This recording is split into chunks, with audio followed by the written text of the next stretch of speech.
Bonjour tout le monde, aujourd'hui nous répondons à des arguments des témoins de Jéhovah concernant la nature du Christ. Ils ont pour habitude de faire appel à des versets pour venir renverser d'autres versets. On va prendre un verset B pour annuler ou relativiser ce que dit un verset A.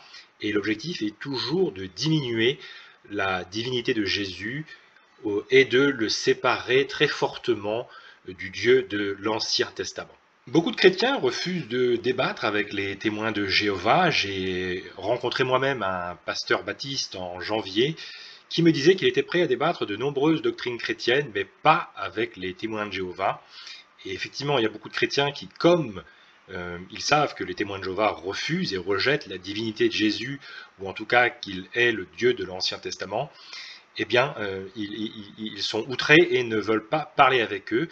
Et l'inverse est vrai également. Nous avons les témoins de Jéhovah qui sont outrés que des chrétiens puissent penser que Jésus est Dieu.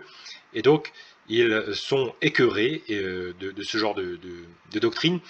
Et tout le monde fait appel à des arguments. Ce qui est important, c'est de faire appel à des argumentations bibliques, étayées et logiques. Et je trouve que les arguments des témoins de Jéhovah, en général, sont très fragiles, avec des liens qui sont proposés entre des versets qui ne sont pas évidents, et ce sont même des liens qui ne sont pas cohérents. Et nous allons évoquer aujourd'hui certains de leurs arguments, certaines des choses qu'ils ont pu me dire dans les commentaires des vidéos précédentes sur le sujet. Nous avons en effet traité de nombreux sujets, de nombreux versets, de nombreuses argumentations dans des vidéos précédentes que je vous invite à visionner pour que vous puissiez mieux comprendre ce que je vais avancer aujourd'hui. Donc on avait fait une vidéo sur Jésus est-il Dieu selon les évangiles et le Nouveau Testament. Jésus est-il un être créé ou le Tout-Puissant selon le Nouveau Testament? Est-il le premier être créé selon Proverbes chapitre 8 et Colossiens 1? Comment expliquer aux témoins de Jéhovah que Jésus est le Créateur, le Tout-Puissant? Méfiez-vous de la Bible des témoins de Jéhovah et la divinité de Jésus dans l'Apocalypse. Donc ici nous sommes aujourd'hui dans une 7e vidéo sur le sujet et je continue de répondre à leurs arguments. Pour cela, je commence avec 2 Timothée chapitre 4 qui nous dit « Je t'en conjure devant Dieu et devant Jésus-Christ qui doit juger les vivants et les morts et au nom de son apparition et de son royaume.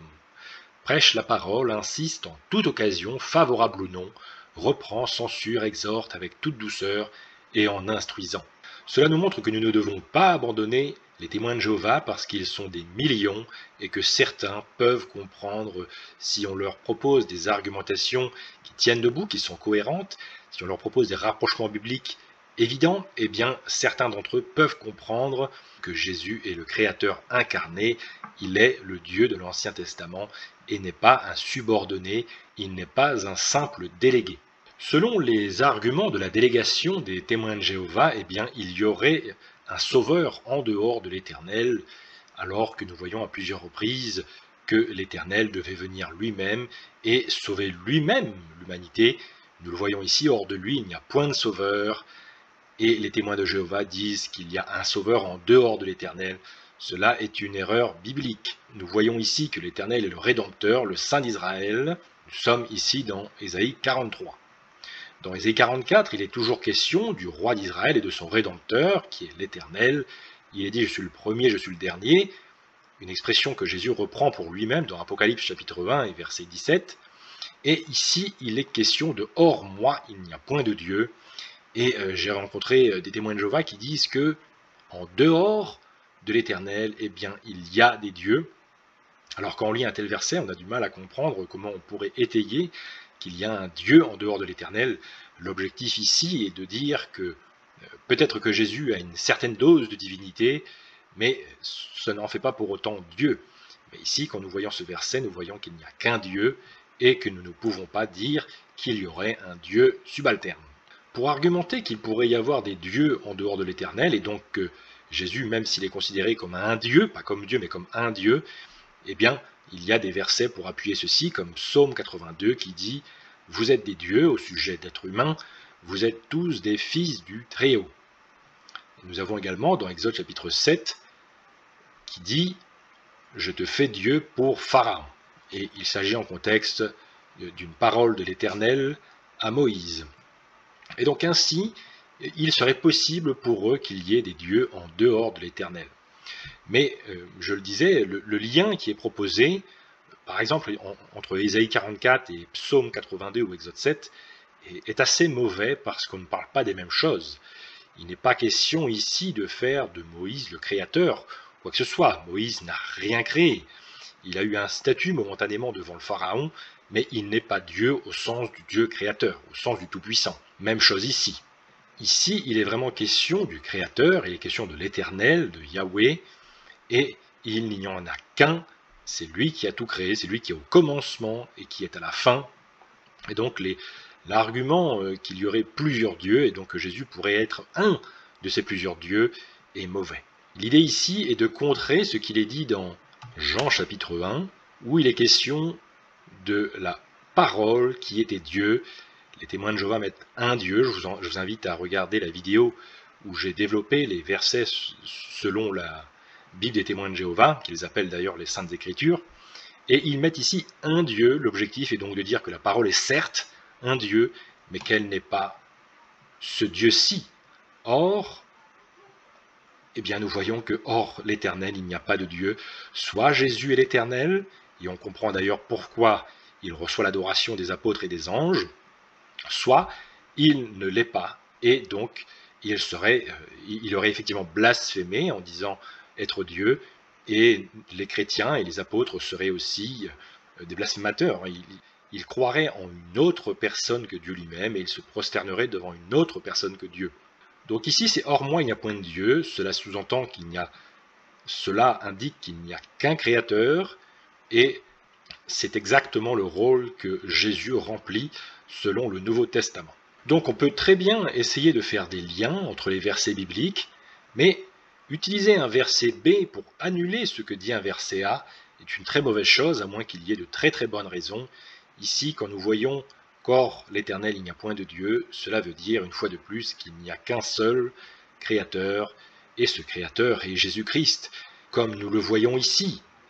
Toutes choses ont été faites par la parole, c'est-à-dire par Jésus, et rien de ce qui a été fait n'a été fait sans Jésus. Cela est clair, Jésus a tout créé. Passons maintenant à un autre argument, car les témoins de Jéhovah font à mon avis des erreurs sur Jésus, mais aussi sur le Saint-Esprit.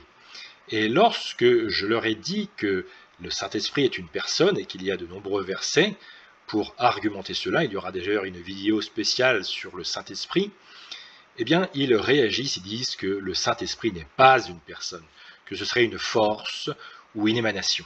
Mais nous voyons à de nombreuses reprises dans le Nouveau Testament que les caractéristiques du Saint-Esprit et ses actions font de lui une personne, ou montrent qu'il est une personne, notamment quand il parle. Il dit ici à Philippe, avance et approche-toi de ce char. Mais un témoin de Jéhovah m'a dit que cela ne signifie pas nécessairement qu'il soit une personne, parce que nous avons un exemple a priori dans Genèse chapitre 4, avec le sang d'Abel qui criait du sol. Nous allons y revenir. Ici, nous voyons dans Actes chapitre 1 et verset 19, l'Esprit qui dit à Pierre, « Voici 3 hommes te demandent. » Qui est capable de parler dans la création? Eh bien, ce sont les hommes, les anges et le Créateur. Et dans tous les cas, il s'agit de personnes. Ici, nous avons encore le Saint-Esprit qui dit « Mettez-moi à part Barnabas et Saul pour l'œuvre à laquelle je les ai appelés. » Mais voici l'argument, le lien proposé par le témoin de Jéhovah, ce serait qu'il ne faut pas nécessairement comprendre que le Saint-Esprit est une personne, parce que nous avons par exemple dans Genèse chapitre 4 et verset 10, ce verset « La voix du sang de ton frère crie de la terre jusqu'à moi. » Puisqu'ici, le sang est capable de parler, que le sang n'est pas une personne, eh bien, dans tous ces passages où le Saint-Esprit parle, eh bien peut-être que ce serait la même chose, que le Saint-Esprit ne parle pas vraiment. Ce qui me semble être vraiment une hérésie ou un échappatoire à une réalité. Ce que nous avons ici avec ce verset de Genèse chapitre 4 et que nous retrouvons dans de nombreux endroits de la Bible est une figure de style qu'on appelle la personnification. La personnification est une figure de style où des qualités humaines sont attribuées à des objets, des animaux ou des concepts abstraits. Dans ce cas, le sang d'Abel se voit attribuer la capacité humaine de crier, une action qui implique communication et expression d'une émotion ou d'un besoin normalement réservé aux êtres vivants. La figure de style de la personnification crée plus d'intimité, d'identité ou d'intensité qu'une expression littérale d'un fait. Si je dis que mon ordinateur est mort, cela véhicule plus d'intensité que si je dis il y a un souci technique avec mon ordinateur. Ainsi, ce que nous avons ici, c'est une figure de style, un langage symbolique, une expression. Le sang d'Abel n'a pas littéralement produit un son, mais l'injustice que représentait le meurtre d'Abel a crié jusqu'à l'Éternel d'une manière symbolique. Nous retrouvons cette idée dans le chapitre 12 de la lettre aux Hébreux, au verset 24, où il est dit que Jésus est le médiateur de la nouvelle alliance et du sang de l'aspersion qui parle mieux que celui d'Abel. Évidemment ici, nous ne disons pas que le sang de l'aspersion parle littéralement. C'est un langage symbolique, c'est une figure de style, encore une fois. Cette figure de style, qui est la personnification, nous la rencontrons à de nombreuses reprises dans la Bible. Par exemple, dans le psaume 77, où il est dit « Les eaux t'ont vu, ô Dieu, les eaux t'ont vu, elles ont tremblé, les abîmes se sont émus. » Ici, l'abîme, les eaux, sont personnifiées et nous comprenons bien que les eaux n'ont pas eu Dieu réel pour voir. Cela est une façon de parler, une façon de louer l'Éternel. Si nous allons dans Proverbes chapitre 1 et verset 20, nous retrouvons la sagesse elle-même qui est personnifiée comme criant dans les rues et qui élève sa voix dans les places. Et il est intéressant de parler de la sagesse parce que cela nous permet de parler de Proverbes chapitre 8 où les témoins de Jéhovah voient la création de Jésus, pourtant absente de Jean chapitre 1 verset 1 et de Colossiens chapitre 1 et verset 16, les versets qui parlent plus clairement de ce qui s'est passé au commencement et de ce que Jésus a réalisé. Mais si nous allons dans Psaume, nous voyons David qui dit que tes œuvres sont en grand nombre, ô Éternel, tu les as toutes faites avec sagesse, la terre est remplie de tes biens. Dans l'Ancien Testament, la sagesse reflète à la fois une qualité divine, un idéal humain à poursuivre et un corpus de connaissances pratiques pour bien vivre. Elle est profondément enracinée dans la crainte de l'Éternel, considérée comme le fondement de la véritable sagesse. Il ne faut pas nécessairement intervertir les mots sagesse et Jésus. Voyons cela dans 1 Roi chapitre 4 et verset 29. Dieu donna à Salomon de la sagesse, une très grande intelligence et des connaissances multipliées comme le sable qui est au bord de la mer. La sagesse de Salomon surpassait la sagesse de tous les fils de l'Orient et toute la sagesse des Égyptiens. Il venait des gens de tous les peuples pour entendre la sagesse de Salomon. Ici, le mot sagesse est aux côtés du mot intelligence et du mot connaissance. Nous parlons ici de la qualité divine, d'un aspect divin, d'un idéal humain à poursuivre et de connaissance. Il ne s'agit pas d'intervertir le mot Jésus à chaque fois que nous voyons le mot sagesse, comme veulent faire les témoins de Jéhovah de manière arbitraire dans le Proverbe chapitre 8, où il est question de la sagesse qui ne crie-t-elle pas, c'est ce qui nous était dit dans le Proverbe chapitre 20. Il est question à plusieurs reprises de la sagesse, et puisqu'il est écrit ici, l'Éternel m'a créé la première de ses œuvres, les témoins de Jéhovah manquent la figure de style de la personnification et pensent qu'il s'agit littéralement de Jésus. Malheureusement, cet argument seul et ce choix d'interprétation ne suffit pas, puisqu'il n'est pas étayé par d'autres textes bibliques. Nous devons donc privilégier qu'il s'agit de la sagesse, de la qualité divine, et non pas de quoi que ce soit d'autre. Nous le voyons juste après ce chapitre, au chapitre 9, où il est toujours question de la sagesse. Il est question ici de reprendre le sage, et il t'aimera, donne au sage et il deviendra plus sage. Le commencement de la sagesse, c'est la crainte de l'Éternel. Nous voyons bien ici que nous ne pouvons pas remplacer le mot sagesse par Jésus. Nous ne pouvons pas dire le commencement de Jésus, c'est la crainte de l'Éternel. Il s'agit donc de langage symbolique qu'il ne faut pas manquer de détecter. Allons maintenant dans Matthieu chapitre 28, que nous avions déjà étudié quand nous avons parlé notamment de la Bible des témoins de Jéhovah et de leur traduction légèrement avantageuse, légèrement arbitraire. Et il s'agit ici des femmes au sépulcre qui se prosternent devant Jésus et des disciples même qui se prosternent devant Jésus. Et je ne reviendrai pas là-dessus, mais il est évident qu'on ne peut se prosterner que devant Dieu, comme les 3 Juifs dans la fournaise ardente nous l'ont confirmé. Et ce qui est assez étonnant dans la vision des témoins de Jéhovah, c'est que Jésus ne refuse pas que des gens l'adorent, que des gens se prosternent devant lui. Mais l'argument de certains témoins de Jéhovah pour parer à cette traduction qui devrait apparaître dans leur Bible à eux, mais qui n'apparaît pas parce qu'ils mettent incliné ou rendre hommage pour masquer le fait que les disciples se sont prosternés, ont adoré Jésus, et qu'ils font appel à d'autres versets pour indiquer qu'on peut en fait se prosterner devant d'autres personnes.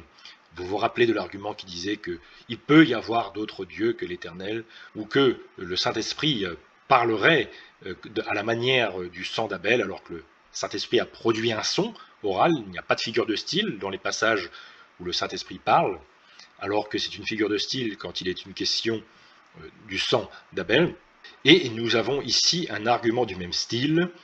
Certes, les apôtres se seraient prosternés devant Jésus, cela est concédé de leur part, mais il y aurait d'autres personnes dans l'Ancien Testament qui se seraient prosternées devant d'autres personnes que Dieu, alors cela veut dire que l'on peut se prosterner devant d'autres personnes que Dieu.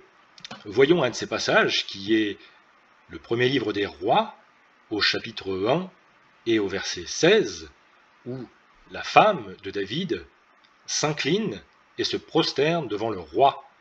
Et le roi David lui dit « Qu'as-tu » Et Bathsheba lui répond « Mon Seigneur, tu as juré à ta servante par l'Éternel ton Dieu, en disant « Salomon ton fils régnera après moi, et il s'assiera sur mon trône, et voici maintenant, Adonijah règne, et tu ne le sais pas, ô roi mon Seigneur. » Ainsi, comme Bathsheba s'est inclinée devant David, eh bien cela veut dire qu'il est permis de s'agenouiller devant d'autres personnes que Dieu, à contrario de ce qu'ont fait les trois Juifs dans la fournaise ardente de Daniel chapitre 3.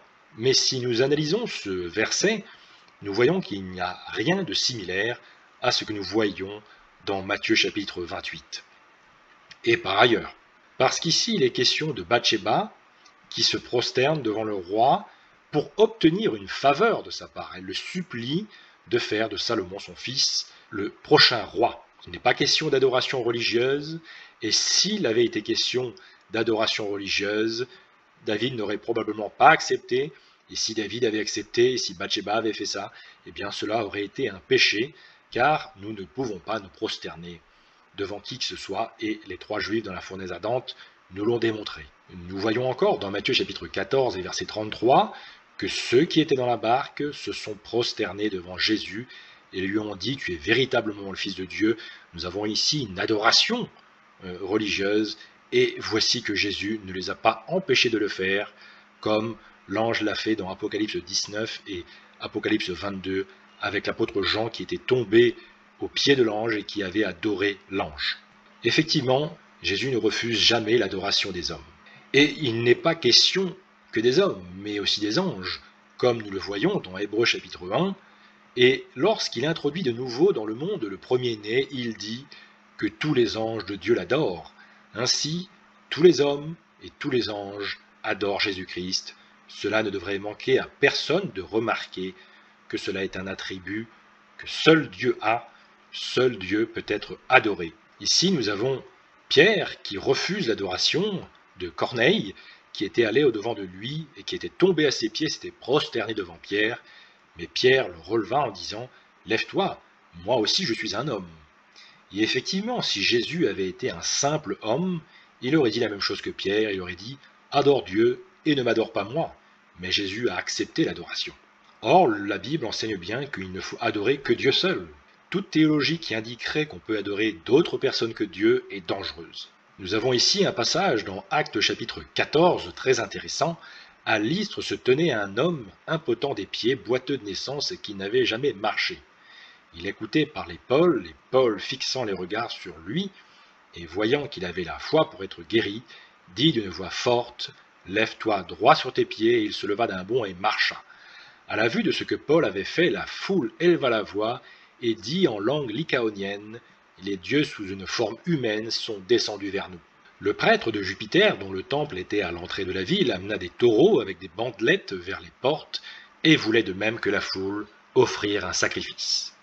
Les apôtres Barnabas et Paul, ayant appris cela, déchirèrent leurs vêtements et se précipitèrent au milieu de la foule, en s'écriant « Ô hommes, pourquoi agissez-vous de la sorte? Nous aussi, nous sommes des hommes de la même nature que vous, en vous apportant une bonne nouvelle, nous vous exhortons à renoncer à ces choses vaines pour vous tourner vers le Dieu vivant qui a fait le ciel, la terre, la mer et tout ce qui s'y trouve. Et nous avions vu tous ces versets qui disaient que Jésus avait tout créé, et effectivement Paul invite à se tourner vers ce Dieu qui a tout créé. Quel est ce Dieu? Jean chapitre 1 et verset 1 nous apprend notamment qu'il s'agit de Jésus. Nous voyons dans Apocalypse 19 un ange saint qui refuse l'adoration de Jean. Et je tombais à ses pieds pour l'adorer, mais il me dit « Garde-toi de le faire. Je suis ton compagnon de service et celui de tes frères qui ont le témoignage de Jésus. Adore Dieu. » Nous voyons essentiellement la même chose dans Apocalypse 22. C'est moi, Jean, qui ai entendu et vu ces choses, et quand j'eus entendu et vu, je tombais aux pieds de l'ange qui me les montrait pour l'adorer. Mais il me dit, garde-toi de le faire, je suis ton compagnon de service et celui de tes frères les prophètes, et de ceux qui gardent les paroles de ce livre, adore Dieu. Ainsi, que ce soit les anges ou des hommes comme les apôtres, eh bien, ils ont tous refusé l'adoration. Jésus semble être le seul qui l'ait accepté. Nous devons donc en tirer les conclusions. Voyons à quel point il est interdit dans l'Ancien Testament de se prosterner devant quelqu'un d'autre que l'Éternel. Vous ne vous prosternerez point devant eux, vous ne les servirez point, et vous ne leur offrirez point de sacrifice. Cela nous rappelle Barnabas et Paul qui avaient refusé d'être adorés et qui avaient refusé les sacrifices de la part de la foule à Lystre. Et il nous est dit encore, c'est devant lui que vous vous prosternerez, et c'est à lui que vous offrirez des sacrifices. Et bien sûr, il s'agit de qui? De l'Éternel. Et pourtant, nous voyons des anges et des apôtres adorer Jésus. Retrouvons ce passage merveilleux de Daniel chapitre 3 avec les 3 Juifs dans la fournaise ardente, et nous nous rappelons que le roi Nebuchadnezzar avait dit « Vous vous prosternerez et vous adorerez la statue d'or qu'a élevée le roi Nebuchadnezzar. » Mais bien sûr, les 3 Juifs n'ont pas adoré la statue, et nous lisons alors ceci. « Or, il y a des Juifs à qui tu as remis l'intendance de la province de Babylone, Shadrach, Meshach et Abednego, hommes qui ne tiennent aucun compte de toi, ô roi, ils ne servent pas tes dieux, et ils n'adorent point la statue d'or que tu as élevée. » Et clôturons ce sujet de l'adoration lorsque Jésus cite une parole de l'Ancien Testament qui dit « Tu adoreras le Seigneur ton Dieu, et tu le serviras lui seul. » Lui seul. Il est assez étrange alors que ce même Jésus n'ait pas refusé l'adoration. Ainsi, nous devons reconnaître ce qu'il y a à reconnaître dans ces versets-là, c'est que si on se prosterne devant lui, c'est qu'il revendique la divinité. Pas une petite divinité, mais la divinité du Dieu de l'Ancien Testament qu'on appelle l'Éternel ou Yahweh, et que les témoins de Jéhovah appellent Jéhovah. Reprenons aussi assez rapidement ce passage très intéressant de Marc chapitre 14, où il est question du Fils de l'homme qui sera assis à la droite de la puissance de Dieu et qui viendra sur les nuées du ciel. Ce passage est tiré de Daniel chapitre 7, où ce Fils de l'homme reçoit la domination, la gloire, le règne, et tous les peuples, les nations, les hommes de toute langue servent ce Messie. Cela semble dénoter que l'Éternel est venu lui-même sur terre, car il avait dit qu'il ne donnerait sa gloire à personne, et que seul lui devait être adoré, servi. Nous le voyons effectivement dans Ésaïe 42, où il est question de l'Éternel qui ne donnera pas sa gloire à un autre. Je suis l'Éternel, c'est là mon nom, et je ne donnerai pas ma gloire à un autre. L'argument des témoins de Jéhovah qui dirait que Dieu a envoyé quelqu'un à sa place indiquerait que Dieu ait donné sa gloire à quelqu'un d'autre. Cela ne cadre pas avec tous ces versets des chapitres 42, 43, 44, 45 du livre d'Ésaïe qui montrent bien qu'il n'y a pas de sauveur en dehors de l'Éternel, qu'il n'y a pas de Dieu en dehors de l'Éternel. Donc voilà, quand nous lisons ce genre de message, nous devons comprendre que l'Éternel devait venir lui-même s'incarner dans un homme et nous sauver en personne et pas via un délégué. Et effectivement, ici, il est question que l'Éternel ne donne pas sa gloire à qui que ce soit, et pourtant, le Messie reçoit la gloire. Cela pousse à comprendre, comme beaucoup de chrétiens l'ont fait depuis 2000 ans, que Jésus est le Créateur incarné. Voilà donc quelques réponses que je pouvais apporter aux témoins de Jéhovah sur la personne de Jésus. J'espère que cela puisse vous aider à voir clair dans cette affaire. Et je pense que sans faire appel à la conception trinitaire, eh bien nous avons bien du mal à expliquer ce que nous voyons dans la Bible. Parce que nous voyons qu'il y a trois personnes distinctes, Père, Fils, Saint-Esprit, tous égales, mais il y a en essence un seul Dieu. Et je pense que la Trinité, même si le nom Trinité, le mot Trinité n'est pas présent dans la Bible, je pense qu'on en voit la réalité et que quand on parle du mot Trinité, nous mettons juste un mot sur une réalité biblique.